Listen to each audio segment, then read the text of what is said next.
Um dos produtores de Twin Peaks recebeu a ligação de um dos investidores da série exigindo saber quem que era o assassino.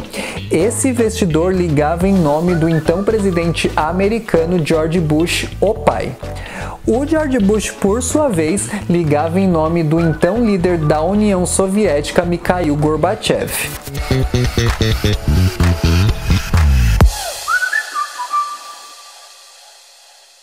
Sejam bem-vindos mais uma vez ao Backstage, queridos apaixonados por séries. Eu sou o Felipe Salomão e antes da gente começar a falar sobre a nossa próxima série, eu vou fazer aquele nosso famoso momento biscoito em que eu peço para vocês se inscreverem no canal, ativarem o sininho e deixarem aqui embaixo aquele like. Assim vocês ajudam muito na divulgação do canal. E hoje a gente vai conhecer os bastidores e curiosidades da minha série favorita de todos os tempos, Twin Peaks, cujas 2 primeiras temporadas foram disponibilizadas aqui no Brasil recentemente pela Paramount+. A série acompanha a investigação pelo agente do FBI Dale Cooper do assassinato da estudante Laura Palmer na pequena cidade de Twin Peaks. Com o passar dos episódios, a trama vai revelando personagens excêntricos que podem ter relação ou até mesmo estar acobertando os envolvidos neste crime brutal. A primeira temporada da série foi lançada em abril de 1990 pelo canal americano ABC e tinha 8 episódios. Um ano mais tarde foi lançada a segunda temporada com mais 22 episódios, novos personagens e um enredo mais surrealista. Depois que é descoberto quem que foi o responsável pela morte da Laura Palmer, a audiência da série começou a despencar e a série foi cancelada no final dessa segunda temporada. São essas 2 temporadas que estão disponíveis agora aqui no Brasil pela Paramount+. Em 1992 foi lançado um filme cuja história se passa antes da morte da Laura Palmer e em 2017 foi lançada uma terceira temporada da série pelo canal americano Showtime. Mas por questões de tempo eu vou me concentrar nesse episódio do Backstage nas 2 primeiras temporadas. A série foi criada pelo David Lynch e o Mike Frost, que já tinham trabalhado juntos em alguns projetos, digamos assim, um pouquinho diferentes. O primeiro deles era o roteiro do filme One Saliva Bubble, que contaria a história de uma cidade onde aconteceu um acidente nuclear e que por esse motivo os cidadãos trocavam de identidade. Esse projeto não foi pra frente, então eles começaram a escrever um outro roteiro agora sobre a vida da Marilyn Monroe, que se chamaria Venus Descending. Esse projeto também não rolou, então eles começaram a escrever um roteiro para uma série de TV que se chamaria The Lemurians, que contaria a história de uma civilização perdida do estilo da Atlântida. Como esse projeto também não rolou, eles pegaram esse roteiro de The Lemurians, juntaram com o roteiro de Venus Descending, pegaram algumas referências do filme de 1957, A Caldeira do Diabo, e aí por fim acabaram criando Twin Peaks. Ou seja, dá pra perceber que a série é uma bela de uma mistureba que acabou dando certo. Pra vocês terem uma ideia de como a série fez sucesso, ela é considerada por muitos como uma das primeiras a ter uma legião de fãs que tinham um grupo de internet para discussão. Isso lá no começo dos anos 90. Eles usavam a Usenet para discutir os detalhes de cada episódio e chegaram a criar um episódio perdido. E como acontece nas discussões de série hoje em dia, os criadores tiveram que desmentir alguns boatos. Um deles falava que a foto da Laura Palmer era uma foto de verdade da atriz na formatura dela. Esse boato foi desmentido pela Kimberly Wright, que era amiga do David Lynch e que falou que essa foto foi feita especialmente para a série. Ela inclusive disse que foi uma das primeiras sessões dela como profissional. A série criou fãs não só entre os telespectadores, como também entre pessoas da própria indústria do cinema.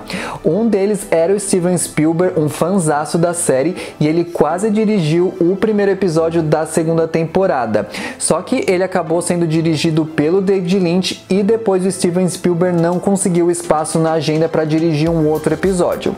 Já a Diane Keaton dirigiu um episódio da segunda temporada chamada Slaves and Masters. Na época que foi lançada, Twin Peaks foi considerada revolucionária porque ela mostrava coisas que as pessoas não estavam acostumadas a ver na TV.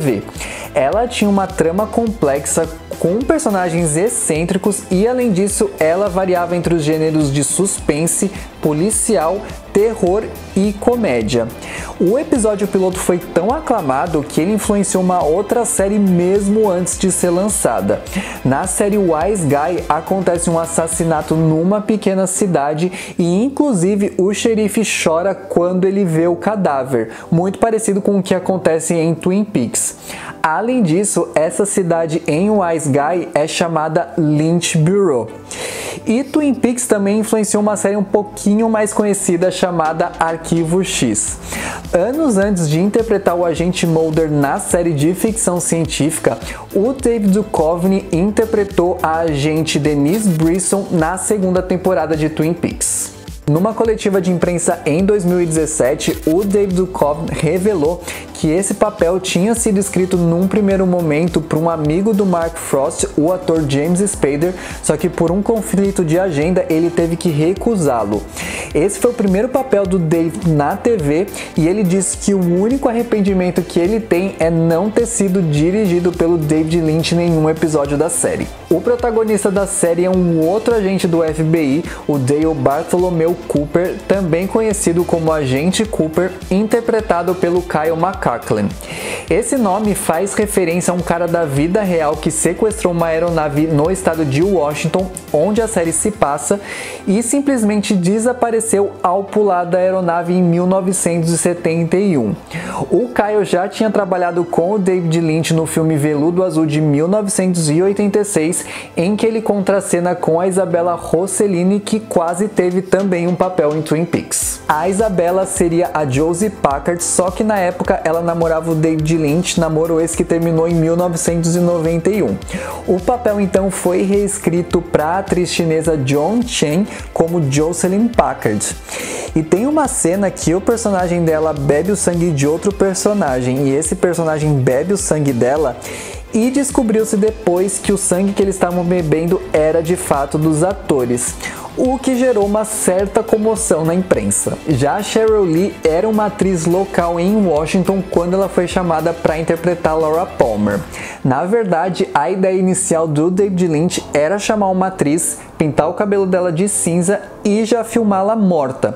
Só que aí ele escreveu uma cena de um piquenique em que a Laura Palmer participa e gostou tanto da interpretação da atriz que ele acabou escrevendo uma outra personagem, a Mad, a prima da Laura Palmer. Essas duas personagens têm muito a ver com o filme Um Corpo que Cai. Nesse filme, a Kim Kovac também interpreta duas personagens, uma loira e outra morena, e um dos nomes de uma das personagens é Madeline. Além disso, o personagem do James Stewart se chama John Ferguson. Então, juntando esses dois nomes, dá o nome da prima da Laura Palmer, a Madeline Ferguson. E para quem é fã de Desperate Housewives, tem uma curiosidade bem legal. A Cheryl Lee gravou o episódio piloto como a personagem Mary Alice Young, só que esse episódio piloto foi regravado com a Brenda Strong nesse papel, ela que anos antes tinha participado de 4 episódios de Twin Peaks. Uma outra personagem super importante é a Audrey, que é interpretada pela atriz Sheryl Fenn. O personagem dela é tão importante que quase fizeram um spin-off inspirado nesse personagem. Só que como esse spin-off não rolou, esse personagem acabou inspirando o da Naomi Watts no filme do David Lynch, Cidade dos Sonhos.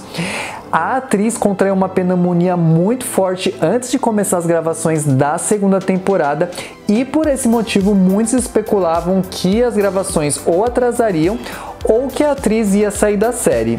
Só que a recuperação dela foi mais rápida do que esperado e ela conseguiu gravar todas as cenas sem nenhum problema. Muitos fãs acharam que o romance da Audrey com o agente Cooper foi muito mal resolvido, porque do nada os dois personagens começaram a se interessar por outros.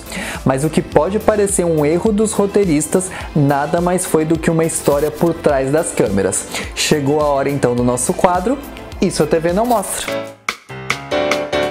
Essa história é complexa e por esse motivo eu vou contar com recursos visuais. Toda essa história foi contada pela própria Sheryl Fenn. A personagem que ela interpreta, a Audrey, tinha um crush pelo agente Cooper, interpretado pelo Kyle MacLachlan. Só que por trás das câmeras, o Kyle namorava Laura Flynn Boyle, que na série interpretava a Donna.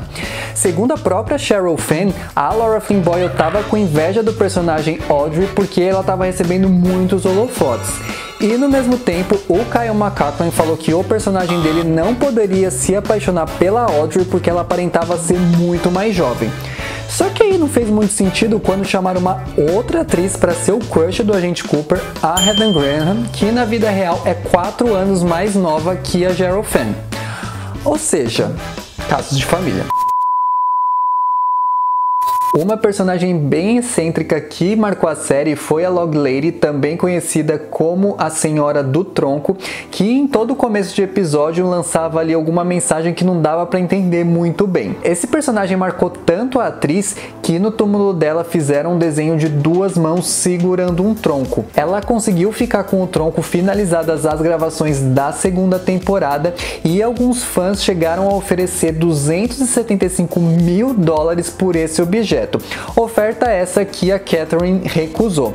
Depois que ela faleceu, ninguém sabe onde esse tronco foi parar. O elenco principal fica completo com Michael Oltkin, que interpreta o xerife Harry Truman. Esse nome não só faz referência ao ex-presidente dos Estados Unidos, como também a um senhor que em 1980, aos 83 anos, se recusou a evacuar o alojamento do qual ele era dono ao pé de um vulcão. No cenário do escritório do xerife Truman está um dos objetos que entraram para a história da série. Nesse cenário tem uma cabeça gigante de um animal e embaixo dela está escrito algo como "a responsabilidade é minha" ou "a bola tá comigo". E essa era a frase utilizada pelo ex-presidente americano Harry Truman, que dá nome ao xerife em Twin Peaks. Um dos cenários mais icônicos da série é o Salão Vermelho, onde as cenas mais bizarras acontecem. O padrão do piso desse cenário é o mesmo utilizado no filme Razorhead, que também é dirigido pelo David Lynch. Esse padrão se repete na jaqueta do pai da Laura Palmer, na cena em que ele está dançando com um quadro onde está a foto da filha. Nessa cena, o ator cortou a mão de verdade. Ele disse que a própria versão de Apocalipse Sinal, em referência ao fato do Martin Sheen também ter se cortado durante as gravações do filme. As cenas do Salão Vermelho são lembradas por diversos motivos, como por exemplo, por ali tá o homem do outro lugar dançando e a Laura Palmer viva. Os fãs também se lembram que ali os personagens se comunicavam de uma forma bem estranha.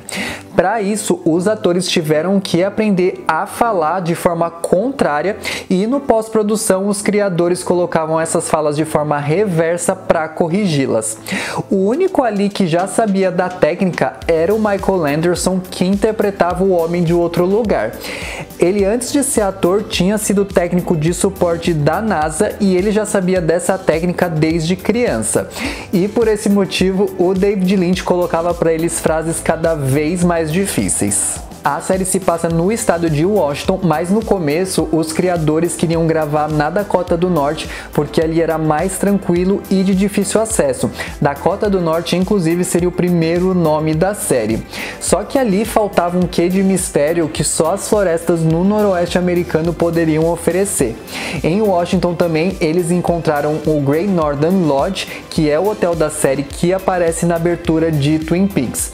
Na verdade, esse hotel se chama Selledge Lodge and Spa e até hoje está aberto mesmo depois de 3 décadas finalizadas as gravações. Depois do lançamento do piloto, surgiu então um mistério cuja resposta todo mundo queria saber: quem matou a Laura Palmer? Um dos produtores de Twin Peaks recebeu a ligação de um dos investidores da série exigindo saber quem que era o assassino. Esse investidor ligava em nome do então presidente americano George Bush, o pai. O George Bush, por sua vez, ligava em nome do então líder da União Soviética, Mikhail Gorbachev. O Mikhail Gorbachev acabou negando essa história toda e revelou que nunca tinha ouvido nem falar de Twin Peaks. O fato é que nem os executivos do canal americano ABC sabiam o que ia acontecer. Eles ficavam pressionando o Lynch e o Frost para revelar quem que era o assassino, e os dois burlavam essa pressão escrevendo roteiros falsos e entregando para os atores com textos do tipo: essa é a conclusão da história, esse é o assassino, destrua depois de ler. Eles chegaram a gravar 3 versões para o final da primeira temporada e outras 2 versões para o episódio em que o assassino é revelado. Em outro caso envolvendo esse mistério, um canal de TV alemão, o RTL, cancelou a transmissão de Twin Peaks por causa da baixa audiência. O que aconteceu é que eles estavam transmitindo com 3 meses de atraso e o canal de TV concorrente, o Sat1, divulgou quem que era o assassino em um dos seus noticiários. O fato é que depois que foi revelado quem que matou a Laura Palmer, a audiência da série começou a despencar e ela foi cancelada no final da segunda temporada.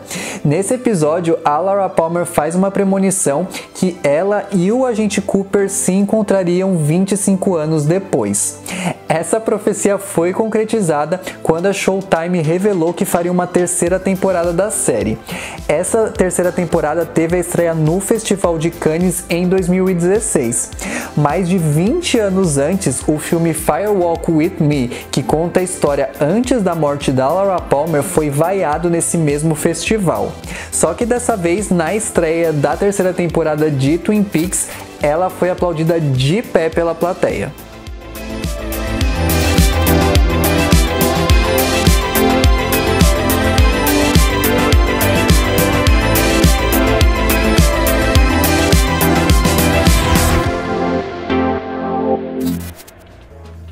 Pessoal, essas foram as histórias por trás das câmeras de Twin Peaks, mas fiquem ligados que no próximo episódio eu volto com bastidores e curiosidades de I May Destroy You da HBO. Se vocês gostaram desse vídeo, curtam, compartilhem, comentem e eu encontro vocês no próximo episódio do Backstage. Um abraço!